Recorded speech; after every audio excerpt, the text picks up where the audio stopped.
नमस्कार मित्रों, अनंत कथा सागर चैनल में मैं डॉक्टर आदित्य पाराशरी आपका फिर स्वागत करता हूँ। महाभारत कथाओं को आगे बढ़ाते हुए वन पर्व की कथाएं चल रही हैं और आज की कथा में मार्कंडेय मुनि ने बताया कि चिरजीवी होने के क्या लाभ हैं और क्या हानि है। तो उसके लिए उन्होंने एक कथा सुनाई। कहते हैं कि जब देवताओं और राक्षसों का संग्राम समाप्त हो गया तो इंद्र तीनों लोगों के अधिपति बना दिए गए और सब लोग प्रसन्नतापूर्वक रहने लगे। तो एक दिन इंद्र ऐरावत हाथी पर सवार होकर प्रजा को देखने के लिए, भ्रमण करने के लिए निकले तो एक रमणीय स्थान में पूर्व दिशा के समुद्र के निकट जा पहुँचे। वहाँ पर एक उन्हें सुंदर सा आश्रम दिखाई दिया। वो बक मुनि का आश्रम था।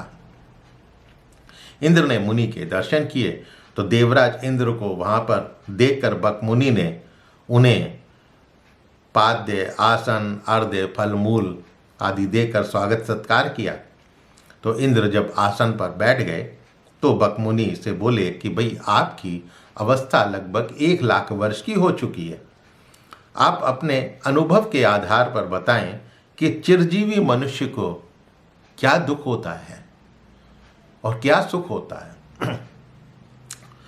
तब बक मुनि बोले कि चिरजीवी होने से या उम्र ज़्यादा होने से अप्रिय मनुष्यों के साथ रहना पड़ता है। प्रियजनों की मृत्यु हो जाने पर उनके वियोग का दुख सहते हुए जीवन व्यतीत करना पड़ता है। दुष्ट मनुष्यों का संग प्राप्त होता है। तो चिरजीवी मनुष्यों के लिए यही एक महान दुख है। अपनी आंखों के सामने स्त्री और पुत्रों की मृत्यु होती है। भाई बंधु आदि जाति के लोगों का सदा के लिए वियोग हो जाता है। जीवन निर्वाह के लिए दूसरों के अधीन रहकर उनके तिरस्कार का कष्ट भोगना पड़ता है। निर्धन मनुष्यों को दूसरों से तिरस्कृत होना पड़ता है, अपमानित होना पड़ता है। इससे बढ़कर और कष्ट क्या हो सकता है। जो चिरजीवी मनुष्य हैं वो अकुलीनों के कुल की उन्नति देखते हैं। जो कि इस लायक नहीं है उनका तो परिवार उन्नति करता है और जो कुलीन हैं उनके कुल का संहार होते हुए देखते हैं तथा संयोग और वियोग होते हुए देखते हैं। आप भी तो यही देख रहे हैं कि किस प्रकार समृद्धशाली अकुलीन मनुष्यों के कुल में उलटफेर हो जाता है। राजा रंक हो जाता है, रंक राजा हो जाता है। देवता, दानव, गंधर्व, मनुष्य, नाग तथा राक्षस विपरीत अवस्था में क्या से क्या हो जाते हैं। इससे बढ़कर दुख और क्या हो सकता है। कुलीन भी नीच कुल के वश में पड़कर कलेश पा रहे हैं। धनी लोग दरिद्रों को सताते हैं। लोक में विपरीत अवस्था अधिक दिखाई देती है। ज्ञानहीन मूढ़ जो हैं वो पुरुष तो मौज करते हैं और श्रेष्ठ मनुष्य कलेश भोग रहे हैं। यहाँ मानव योनि में दुख और कलेश की ही अधिकता ज़्यादा दिखाई देती है।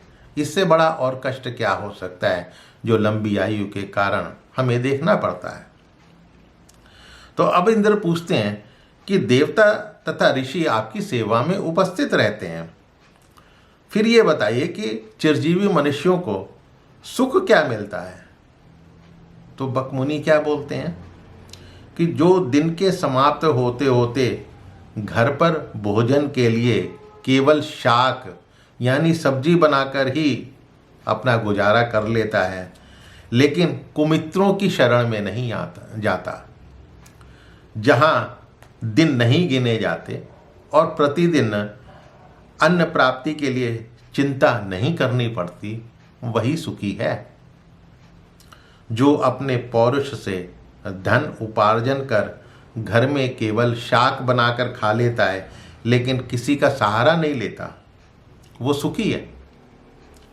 दूसरों के सामने दीनता ना दिखाकर घर में फल और शाक खाना ज़्यादा अच्छा है, लेकिन दूसरों के घर में सदा तिरस्कार सहकर मीठे पकवान खाना अच्छा नहीं। जो पराया अन्न खाना चाहता है वो कुत्ते की भांति खून चाटता है।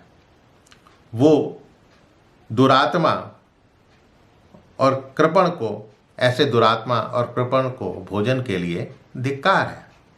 श्रेष्ठ लोग सदा अतिथियों, प्राणियों, पितरों को अर्पण करके शेष बचे हुए भोजन से ही अपना भोजन करते हैं, तो वो सुखी है। इससे पवित्र कोई भोजन नहीं है।